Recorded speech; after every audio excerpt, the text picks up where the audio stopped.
फलपुरको परिसरमा नवनिर्मित महिला बालबालिका तथा ज्येष्ठ नागरिक सेवा केन्द्रको भवन उद्घाटन समारोहका प्रमुख अतिथिको रूपमा आमन्त्रण गर्नुभएकोमा म आयोजकलाई हार्दिक धन्यवाद दिन चाहन्छु। त्यसैगरी on behalf of the parties, I wish to convey our profound appreciation to the Foreign Commonwealth and Development Office at FCDO UK, the United Nations Office for Project Services, UNOPS and Officials of Security and Justice Program, CPA, for their valued support for the timely completion of this building. FCDO UK को आर्थिक सहयोगमा UNOPS द्वारा सञ्चालित Security and Justice Program कार्यक्रम अन्तर्गत यस भवन निर्माणमा प्रत्यक्ष तथा परोक्ष रूपमा सहयोग गर्नुहुने सम्पूर्णमा हार्दिक आभार व्यक्त गर्दछु। सन् 1994 देखि नै बेलायत सरकारको department for international development DFID र अहिलेको foreign commonwealth and development office FCDO ले नेपाल प्रहरीको क्षमता विकास, पूर्वाधार विकास, प्रशिक्षण र समुदायसँगको समन्वय र सहकार्य बढाउनका लागि विभिन्न परियोजना मार्फत सहयोग गर्दै आएको छ।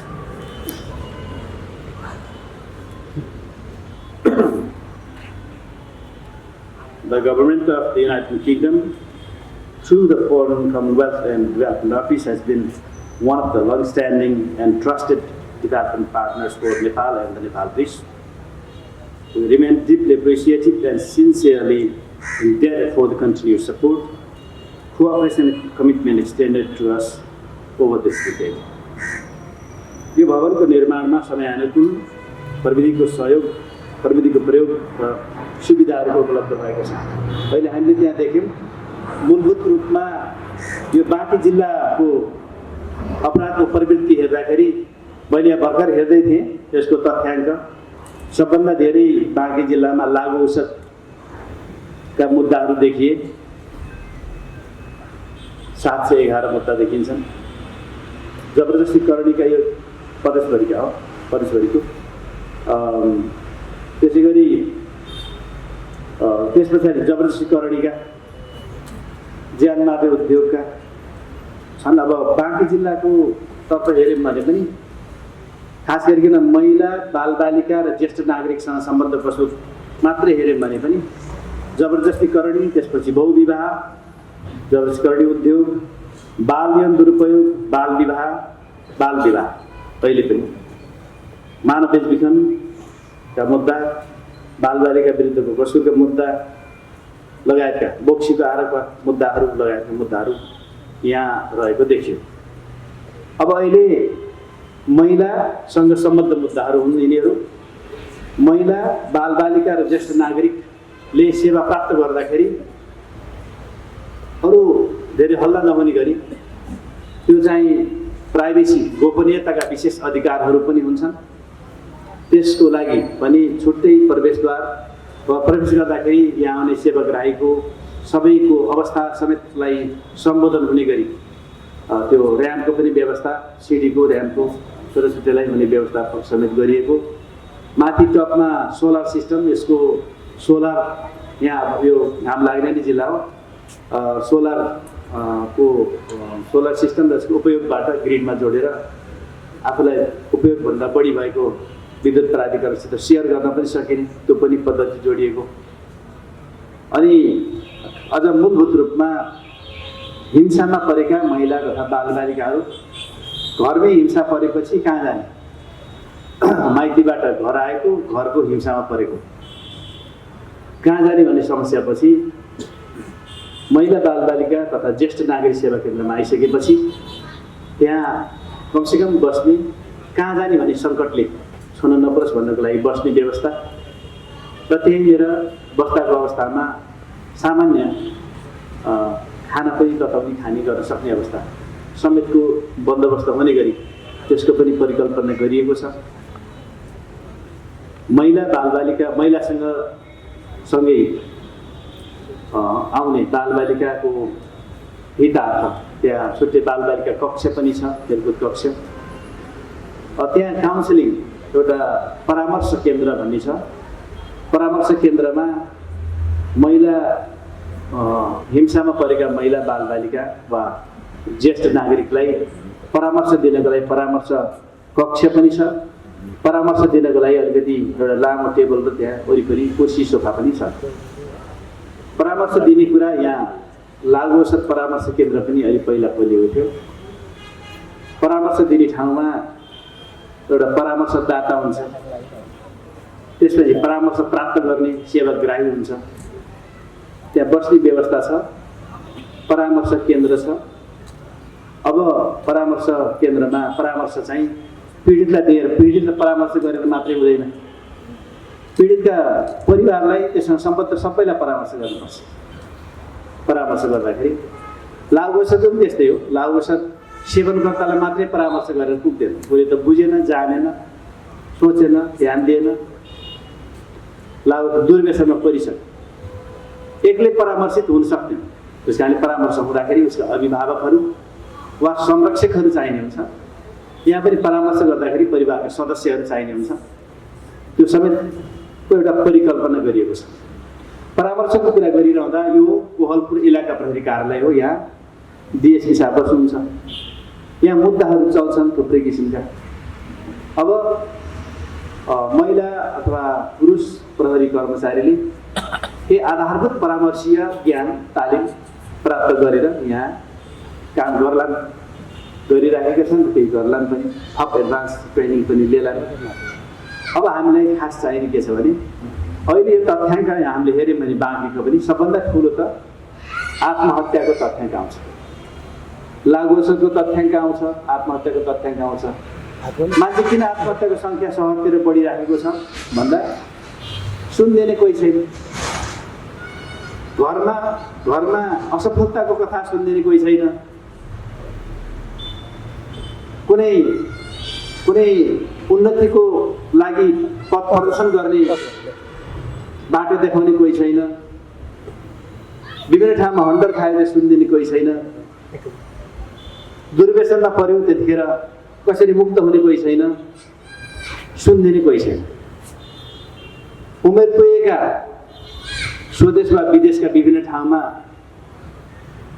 कमाउने भागदौडमा, उमेर नपुगेका ससाना स्कुल कलेजमा गएका अलिक ठुला मान्छेहरू कतै दुर्व्यसनमा पऱ्यो भने बाआमा विदेशमा वा स्वदेशमा बाहिर, घरमा छैन कोही सुनाउने। परामर्श केन्द्र खुल्यो। परामर्श केन्द्रमा अब विज्ञ चाहिन्छ भन्ने कुराको चेतना अब हामी सबैमा हुनुपर्ने भयो। सुन्ने, कथा सुन्ने। यहाँ महिलाका कथाहरू थुप्रै सुनिएका छैनन् होला, ज्येष्ठ नागरिकको कथाहरू होलान्, परिवारका सदस्यहरूले राम्रो हेरचाह गरेनन् होला, परित्यक्त गरे होलान्, किनारीकृत गरे होलान्, बाहिर सडकमा छोडिदिए होलान्, वृद्धाश्रममा पठाए होलान्, वृद्धाश्रममा मानव सेवा आश्रममा पठाए होलान्। तिनका कथा कसले सुन्ने? तिनका कथा सुनेर उनलाई अझै ठिक छ भनेर ढाडस कसले दिने? महिलाका होलान्, कथा होलान्, श्रीमानले हिंसा गरे होलान्, सासू ससुरले हिंसा गरे होलान्, सासू ससुराले, जेठाजुले हिंसा गरेन, अंशका मुद्दा परे होलान्, कसले सुन्ने? त सुन्ने मान्छे नभएको कारणले पनि कुनै उपाय नदेखेर, उपाय लगाउने मान्छे नभएको कारणले पनि उपाय नदेखेर व्यक्तिले आत्महत्याका घटना, दुर्भाग्यपूर्ण घटनाहरूमा त्यो क्षतिको स्तरमा पुग्न परेको एउटा कथा होला। दुर्व्यसनमा परेकाहरूलाई पनि बाआमा टाढा छ, हेर्न पनि भारी छ, जिन्दगीको लामो यात्रा बाँकी नै छ, तर फसियो त्यहाँ होला। असाध्य ठुला रोग लागेर उपचार गर्न नसकेर, उपचार गर्दा गर्दा सम्पत्ति सकिएर फेरि त्यहाँ पीडामा परेको अर्को त्यो पीडितलाई सुन्ने कसरी, यावत कुराहरू हुन्छन्, जसको कारणले त्यो परामर्श केन्द्रमा अब कमसेकम एउटा परामर्श केन्द्र होस्। हाम्रो कल्पनामा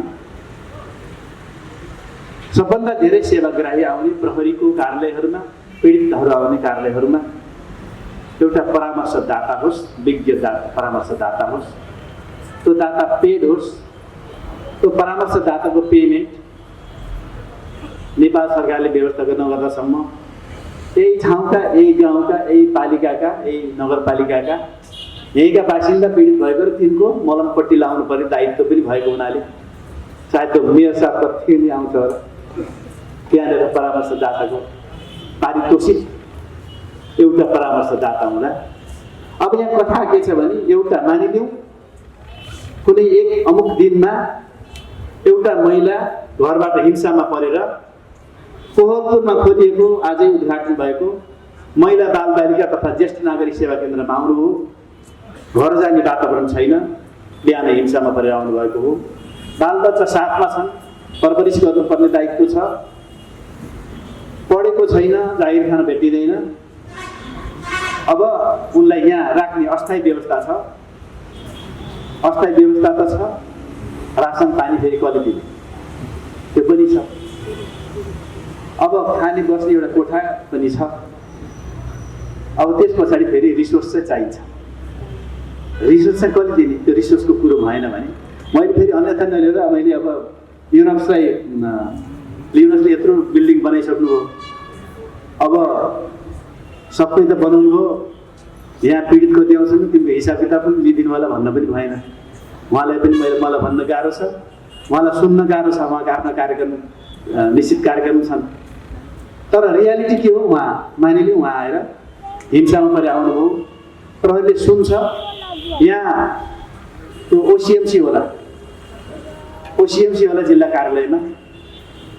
अब ओसिएमसी छ, one stop crisis management centre छ भनेर गाउँ गाउँका दूर दराजका मान्छेले कसरी थाहा पाउने?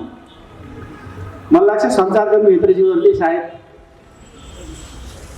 सबै कुरो त एकै ठाउँमा छैन नि त, कोही कुरा त समाजमा पनि छ। गाउँका दूर दराजका दिदीबहिनीले सुसूचित हुने कुरा पनि गर्न मिल्छ होला। त्यहाँनिर ओसिएमसी छ। तपाईँलाई हिंसामा पर्नुभयो भने सबभन्दा पहिला हुनसक्छ हस्पिटल जानुपर्ने हुनसक्छ। हस्पिटलमा निःशुल्क त्यहाँ ओसिएमसी छ, one stop crisis management centre, जहाँ नर्सहरू हुनुहुन्छ।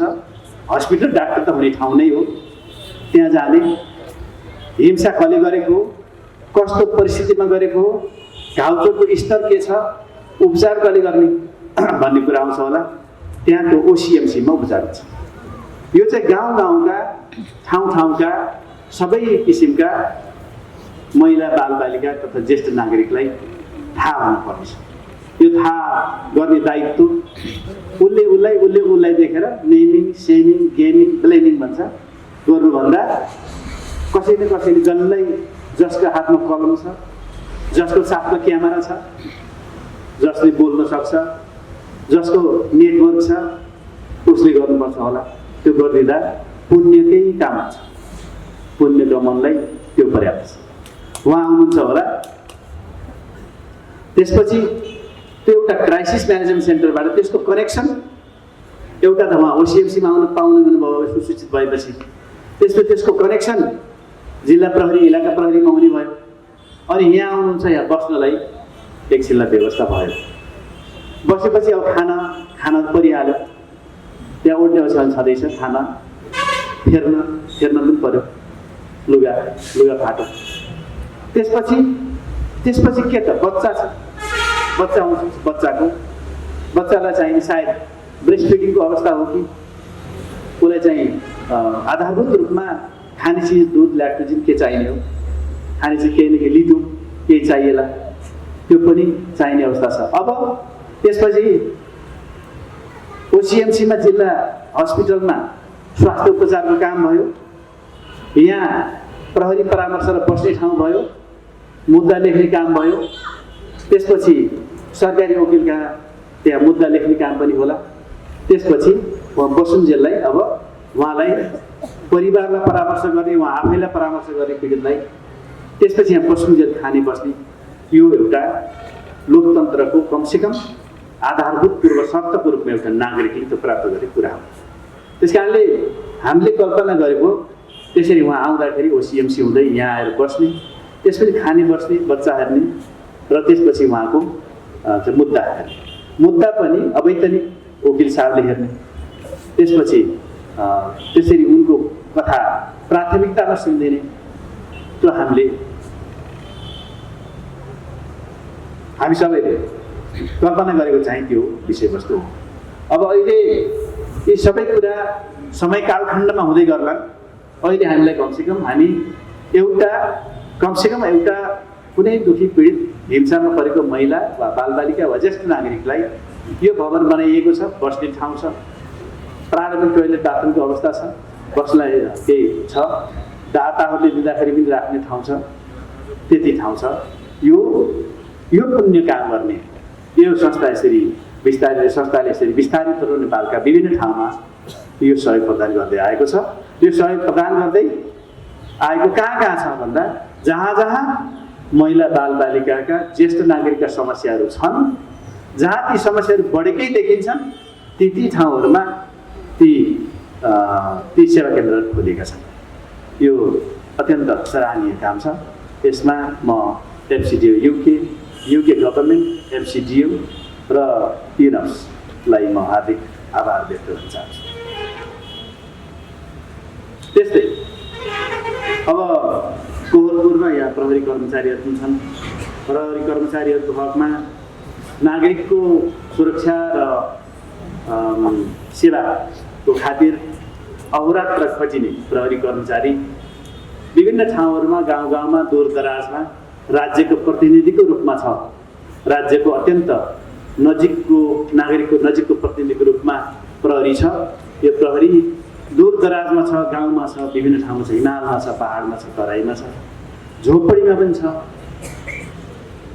एकदमै चाहिँ भत्केका भवनहरूमा पनि छ, फुचका साना झोपडीहरूमा पनि चौकीको रूपमा स्थापित छ। अब त्यसरी सेवा प्रदान गरिरहेको प्रहरीले ती ठाउँमा विस्तार गर्ने काम त थुप्रै छन्। त्यसरी सेवा प्रदान गर्ने प्रहरीलाई राम्रो भवन पनि बनेको छ। अब राम्रो भवन बन्दाखेरि प्रहरीलाई खोल्साका जमिन, त्यो छेउका जमिन, पोर्ती मात्रै जमिन देखाउने जुन प्रचलनबाट यही जमिन भेटाएर यही बनाइदिनु भएको छ। अब प्रहरीलाई कमसेकम घर परिवारबाट टाढा रहेर, आफ्ना सन्तानबाट पनि टाढा रहेर, आफ्नै घर परिवारको समस्याबाट पनि पर बसेर काम गर्नुपर्ने प्रहरीलाई बस्ने ठाउँ पनि छ, सेवा प्रदान गर्ने कार्यालय पनि छ। त्यो एउटा आधारभूत शर्तको रूपमा प्रहरी पनि मान्छेले भएको हुनाले जहाँ पनि बस्छ भन्ने त्यो पुरानो किसिमको त्यो क्लासिकल कन्सेप्टबाट अब होइन, प्रहरीलाई पनि बस्ने ठाउँ चाहिन्छ। कमसेकम सेवा प्रदान गर्नलाई एक ठाउँ, एउटा कार्यालय हुनुपर्छ, उसलाई बस्ने ठाउँ हुनुपर्छ। कार्यालयमा आउने सेवा गर्नेलाई पनि त्यहाँ हो, त्यस्तै प्रतीक्षालय हुनुपर्छ। त्यसपछि तातो चिसो पानी पिउने, कमसेकम पिउने पानीको पनि व्यवस्था हुनुपर्छ। सूचनाको लागि पोस्टर के पोस्टर लगायतका सूचनाका अरू विधि पनि हुनुपर्छ। यी नागरिकका आधारभूत सुरक्षाका पूर्व शर्तहरू पनि हुनुपर्छ। त्यो हुँदाखेरि राम्रो हुन्छ। अब यो हामीले यस्ता कुराको सुरुवात गर्दै गरेपछि हामीले नागरिकका लागि काम भइराखेको छ है, नागरिकमा एउटा आशाको र भरोसा स्थापित गर्न सफल भएको छ भन्ने मलाई लाग्छ। अब प्रहरीको लागि पनि न्यूनतम मानवीय सुविधा सहितको यहाँ चाहिँ व्यवस्था छ।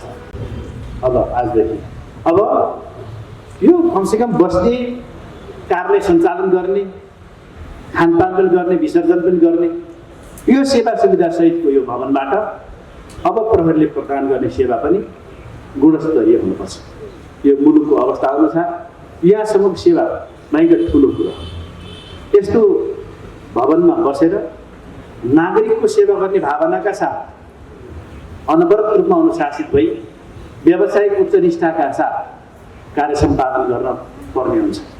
प्रहरी सेवा नभएर यो एउटा जीवनशैली पनि भएको हुनाले यो जीवनशैलीमा सत्यनिष्ठा, सेवाभाव र सुरक्षाको प्रत्याभूत गर्ने जागर र जोस हुनुपर्छ। र यहाँ खटिने प्रहरी कर्मचारीहरूले नागरिकको हितार्थ आफ्ना सम्पूर्ण क्षमताले भ्याएसम्म र उहाँहरूलाई खुसी पार्ने, उहाँहरूलाई हामीले प्रदान गर्ने सेवाको गुणस्तर बढाएर प्रभावकारी सेवा प्रदान गर्नुहुनेछ र सन्तुष्टिको मात्रा पनि बढ्नेछ भन्ने कामना गर्छु। अब यहाँ राख्दाखेरि अब यो ब्यारेकिया प्रणालीमा पनि सहज भएको छ, खानपानको लागि पनि सहज भएको छ र यहाँ अब यो कोहलपुरमा महिला प्रहरीहरू प्रस्तुत हुन्। सबै आएपछि चौरा बाटो रहेछ, उताको पनि यहीँ स्वरहरू पाऊँ, उताको पनि यहीँ स्वरहरू। उहाँ बाँकी जिल्लाको एसपी साहबले हम्मे होला, सबै मान्छे कोहलपुरमै बस्न पाऊँ भनेर कान कपाल खाएर भयो नि यहाँ बस्न खोजिदिइराख्ने होला। जाहिर खाएपछि सबै ठाउँ जानुपर्ने हुनुपर्नेमा कोहलपुरको चोकैमा बसेर चौरामा बसेर कायदाको जाहिर खान पाऊँ भन्ने पनि हुन्छ। अब कायदाको जाहिर खानलाई यहाँ आएर त्यहाँ महिला बालबालिकाको सेवामा अरू ठाउँमा होइन बस्ने सुविधा पनि भएको हुनाले यसलाई यो स्पेसलाइज्ड सेन्टरको रूपमा यसलाई नै राखेर हस्पिटल नजिक छन्, अरू नजिक छन्, त्यो हिसाबले यही राख्दाखेरि धेरै महिलाका, बालबालिकाका, ज्येष्ठ नागरिकका ती सबै सेवाको सम्बोधन यहाँबाट अझ प्रभावकारी होला भन्ने अपेक्षा गर्छु। अब हामीले यी सेवा हाम्रा अपेक्षित कुरा त हुन्, तर विभागमा एलोकेटेड बजेटबाट यी हाम्रा कल्पनाका सेवाहरू, एउटा परामर्शदाता राख्ने, एउटा ब्यारेकमा राख्ने, राम्ररी बस्न सक्ने, तातो चिसोको व्यवस्था हुने, पोस्टरका सूचनाका कुराहरू राख्ने, हाम्रो कल्पनाका कुराहरूमा यहाँ अलिकति हामीले चाहँदै पनि बजेटरी कन्स्टेन्टको कारणले गर्दाखेरि आफ्नै आन्तरिक स्रोतबाट जुट्न नसकेको परिवेशमा एफसिडी युके र इनअप्सले हामीलाई यो सहयोग प्रदान गर्नुभएको छ। यो सहयोगमा अगाडि हाम्रो इन्जिनियर साहबले भन्दै हुनुहुन्थ्यो, यो प्रहरीको हाताभित्र बनेको भए तापनि यो जनताकै हो भन्नुभयो। यो प्रहरीको हाताभित्रै बनेको त्यो मात्रै होइन, यी सबै जनताका, हामी पनि जनताको। त्यस कारणले हामी सबै जनताका, सबै जनता हाम्रा, र यो भवनको संरक्षणको जसरी यहाँले चिन्ता लिनुहुनेछ, सबै भवनको त्यस्तै चिन्ता लिनुहुनेछ, किनकि यी भवन सबै हाम्रा, दाताले बनाइदिए पनि आफैले बनाए पनि यी सबै हाम्रा हुन्। यो हाम्रा भवनको संरक्षण गरिएन भने यी चाहिँ फेरि कर बढी तिर्नुपर्छ। चिन्ता त्यहाँ छ। अहिले जोसमा चाहिँ ठोक ठोक भनेर ठोकेर भवन ढलाउने जलाउने गरे पनि फेरि कर बढ्छ, फेरि अर्को भवन खडा गर्दा त फेरि कर बढ्यो नि, होइन? त्यसैले त्यो मैले थुप्रै द्वन्द्वग्रस्त मुलुकहरूमा पनि सरकारी संरचनाहरू बचाएको देखेको छु। यी सरकारी सबै किसिमका संरचनाहरू यी निर्जीव छन्, यिनी बोल्दैनन्। यी नबोल्ने निर्जीव संरचनाले सेवा प्रदानमा सहयोग मात्रै गरेका हुन्, तर यिनलाई संरक्षण गर्दाखेरि हाम्रो थुप्रै बजेटको बचाउ हुन्छ। त्यो बचाउ हुने भनेको हामी सबैको हितको लागि। अब यसलाई यो बचाइराख्दाखेरि यहाँ खर्च हुनुपर्ने ठाउँ, यहाँ खर्च हुने रिसोर्स हामीले अन्य ठाउँमा प्रयोग गर्न सक्छौँ। विकास गर्नुपर्ने त कति छ, थुप्रै ठाउँमा विकास गर्नुपर्नेमा अलिअलि भएकाको क्षति किन गर्नु, भएकालाई बचाएर बाँकी बनाउनु नि। त्यहाँनिर हाम्रो बुद्धिमत्ता, त्यहाँनिर हाम्रो सोच, त्यहाँनिर हाम्रो सोचको स्तर र हाम्रा भावनाहरू त्यहाँ के रहेछन् भन्ने कुरा प्रस्फुटित हुनेछन् त्यो माध्यमबाट। त्यसैले पनि यी सबै हाम्रा हुन्, सबै हाम्रा हुन्, यहाँभित्रका सबै हाम्रा हुन्। यहाँ जाहिर खानेहरू त कोही 6 महिना, कोही 1 वर्ष, कोही 2 वर्ष, 5 वर्ष, 8 वर्ष, 10 वर्ष बस्लान्, त्यसो गइहाल्छ।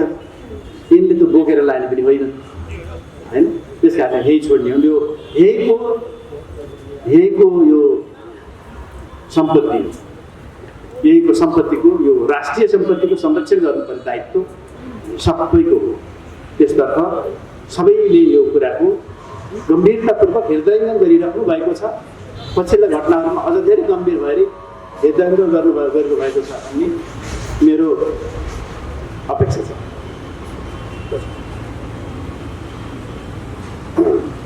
अब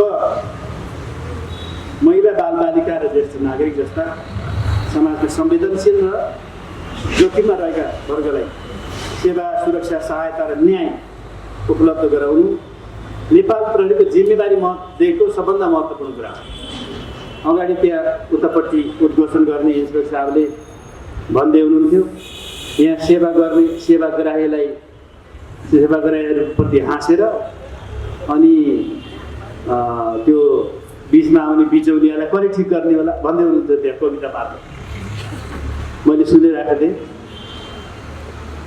सबै ठाउँलाई सेवाग्राहीको भिड लाग्ने सबै ठाउँ जिल्ला प्रशासन, मालपोत, यातायात, सम्पत्ति कम्पनी रजिस्ट्रारको कार्यालय, यस्तै प्रहरी कार्यालय, सबै ठाउँमा अब यो जो आउँछ उनका काम सुन्दिने गरिदिने, हुने काम गरिदिने, नहुने काम भनिदिने, यसो गर्नु भन्दा त्यहीँनिर ठिकै भइहाल्छ। त्यहाँ एउटा मेरो सुझाव छ सबैलाई, यो साझा सुझाव हो, निःशुल्क। के छ भने एउटा पब्लिक अनाउन्समेन्ट सिस्टम राख्ने। त्यो चाहिँ कार्यालय प्रमुखले राख्ने अथवा सहायकले राख्ने। त्यो यहाँनिर एक ठाउँ त्यो चाहिँ प्रतीक्षालयमा त्यहाँ पनि छ, यहाँ पनि छ प्रतीक्षालय, यी दुईटैमा दुईटा माइक राख्ने। अब समस्या भनिहाल्नु त म एउटा मलाई लागेको सुझाव पनि भन्छु, यहाँ र त्यहाँ दुईटा साना माइक राख्ने। सेवाग्राहीहरू बस्ने ठाउँमा यहाँ टिभी के हुन्छ त्यो पनि सम्भव भएसम्म राख्ने। त्यो पब्लिक अनाउन्समेन्टको लागि त्यो दुईटा माइक राख्ने ठुलो खर्च छैन। त्यहाँ सबै सेवाग्राहीहरू त्यहाँ बस्नुहुन्छ लामबद्ध। भ्याएसम्म यहाँ दाताहरू हुनुहुन्छ, दातामा सबभन्दा ठुला दाता मेयर साहब हुनुहुन्छ। उहाँले यहाँ 15वटा त्यहाँ 15वटा कुर्सी राखिदिनुहुन्छ। कुर्सी कस्ता राखिदिनुहुन्छ भन्दा चिसोमा पनि यहाँ चिसो नहुने, गर्मीमा पनि भतभती नपर्ने, गर्मीमा भतभती नपर्ने, चिसोमा पनि बेसकन चिसो नहुने, अथवा ती प्लास्टिकका टाइपको प्लास्टिक कोटेड कुर्सी राखिदिनुहुन्छ। 15 दुना 30 त्यस्ता कुर्सी कस्ता राख्नुहुन्छ भने बोक्ने जस्ता राख्नुहुन्न। बोक्ने जस्तो राख्दाखेरि त्यही कुर्सी बोक्दै हिँड्छ मान्छे। त्यस कारणले त्यो 15वटा त्यो टाँसिएका क्या हस्पिटलमा हुन्छ नि, 5वटा टाँसिएको त्यस्तो कुर्सी राख्नुहुन्छ। अनि त्यहाँ ट्याक्क बसिराखेको मान्छेलाई त्यहाँबाट पब्लिक अनाउन्समेन्ट आउँछ। पब्लिक अनाउन्समेन्ट आजका उजुरी छानबिन हेर्ने अधिकृत इन्सपेक्टर फल्नाबहादुर हुनुहुन्छ। फल्नाबहादुर आजको दिनमा 9 बजे र 1 मिनट जाँदा यहाँ टुक्टुक्क आइपुग्नुहुनेछ आफ्नो कार्यकक्षमा। आफ्नो कार्यकक्षमा त्यहाँ बस्नुहुनेहरू प्राथमिकता आधारमै आउनुहोला।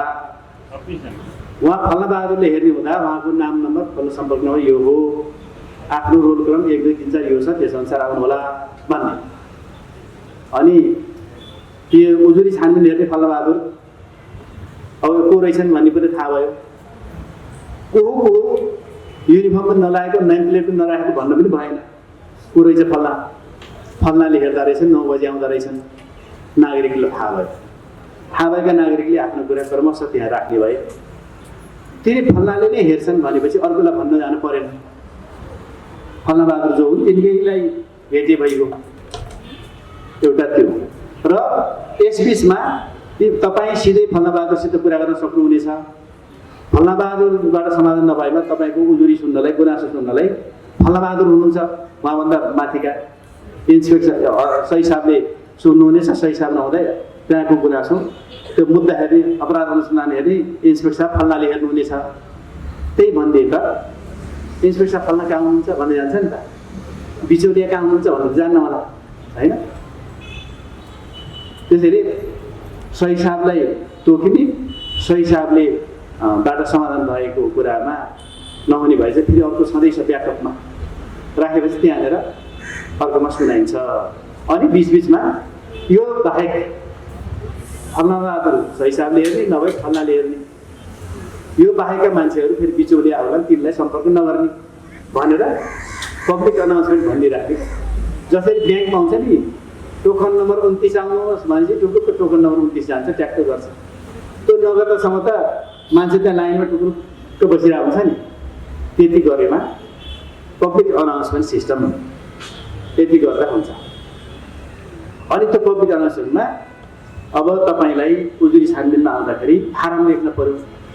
फारम चाहियो भने अब फारम भएन भने फेरि मास्टर डिग्री पढेकाले पनि लेख्दैन नि उजुरी। यहाँ त मास्टर डिग्री पढेको छ, सर्टिफिकेट नाङ्लो जब सर्टिफिकेट बोकेको छ, अनि एउटा निवेदन लेख्नु पऱ्यो भने यहाँ लेखनदार छैन भन्छ फेरि निवेदन लेख्नु पर्थ्यो तर सजिलोको लागि एउटा फारम बनाइदिनु को जुन निवेदन त्यसमा उसले फिलअप गरेर राखेपछि त्यहाँ लेख्छन् त्यही राख्छन् अब यसलाई टाइम लाग्ला तर असम्भव छैन दुईवटा माइक राख्ने दुईतिर अथवा एकतिर त्यहाँ टक्क कुर्सी सरले दिइहाल्नुहुन्छ त्यसपछि त्यहाँनिर बस्नुहुन्छ टक्क बस्नुहुन्छ अब यहाँ कति कुर्सी कति राख्ने भन्ने कुरा चाहिँ यहाँ सेवाग्राहीको सङ्ख्या दैनिक कति हुन्छ गनेर राख्ने दैनिक 150 हुन्छ नि त 15वटा कुर्सीले फेरि भ्याउँदैन अब दैनिक 15वटा हुन्छ भने चाहिँ भ्याउँछ जति छ आवश्यकता अनुसार राख्यो आफ्नै नागरिकलाई त्यो गरेर चाहिँ एउटा पब्लिक अनाउन्समेन्ट सिस्टमले कसले सेवा दिँदैछ कुन कोठामा सेवा पाउँछु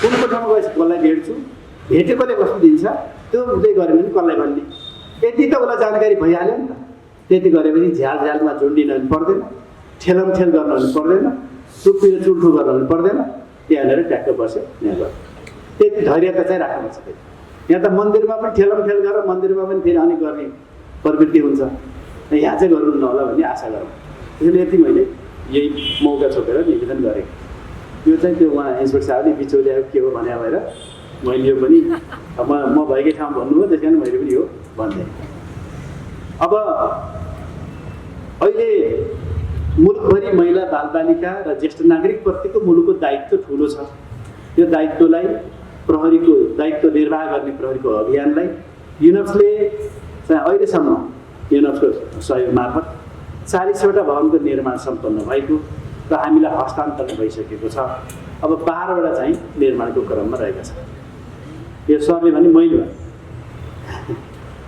नेपाल प्रहरीको यो सेवा प्रवाह र भौतिक संरचना सुधारमा यो योगदान अत्यन्त महत्त्वपूर्ण छ सङ्गठनले निर्दिष्ट गरेका लक्ष्यहरू प्राप्त गर्नको लागि हाम्रो लक्ष्यहरू महिला बालबालिका प्रति छन् नेपालमा सुरक्षा भनेको खालि हिँडेपछि नलड्ने नगर्ने पुलिसको मात्रै भन्ने होइन सुरक्षा हस्पिटल सुरक्षा स्वास्थ्य सुरक्षा हस्पिटल गएपछि पैसा तिर्न नसक्नेहरूको पनि उपचार हुने सुरक्षा स्कुलमा पैसा तिर्न नसकेका सन्तति पनि पढ्न सक्ने शिक्षाको सुरक्षा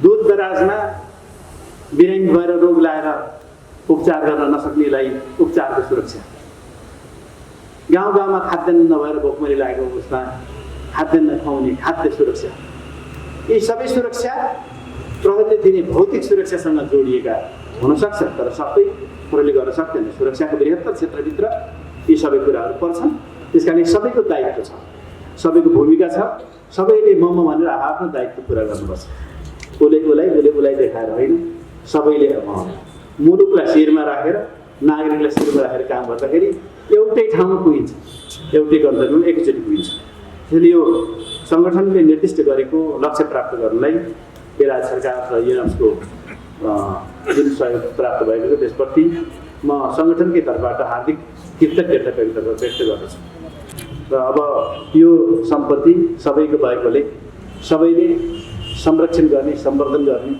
त्यहीँनिर चुइकम नटाँस्ने त्यहीँनिर त्यो कुर्सीलाई लचक गर्ने कुर्सीलाई कोट्याउँदै गएर फोम झिक्ने कपास चाहिँ लगेर चाहिँ नचाहिएको होइन कानमा कोच्ने यो सबै त्यस्ता कुराहरू नभइकन गर्दा राम्रा हाम्रा सम्पत्ति जोगिन्छन् यी सबै अपेक्षा गर्दै आजको यो दिनलाई त्यसरी भव्यताका साथ सम्पन्न गर्न सहयोग गर्नुहुने एफसिडी युके र युनेप्स नेपालप्रति हार्दिक आभार व्यक्त गर्न चाहन्छु नेपाल प्रहरी यहाँहरूको यो सेवाको लागि सदा सर्वदा यहाँ आभार व्यक्त गर्दछ यो ढुङ्गा माटोको निर्जीव भवन जस्तो देखिए पनि यो महत्त्वपूर्ण छ यसले यो नागरिक विश्वास यो ढुङ्गा माटोमा मात्रै होइन यो नागरिक विश्वासको धरोहर प्रहरी कार्यालयहरू नागरिकका अधिकारका संरक्षक नागरिक विश्वासका धरोहर भएको हुनाले त्यसको संरक्षण हुने कुरा पनि विश्वास गर्छु र यी सबै कुराले नागरिक र प्रहरीको मैत्रीभावपूर्ण सम्बन्धलाई अझ प्रगाढ बनाउँदै नागरिक प्रहरीको अन्योन्याश्रित सम्बन्ध विस्तार गर्दै आगामी दिनमा कानुन कार्यान्वयनले कानुनी शासनले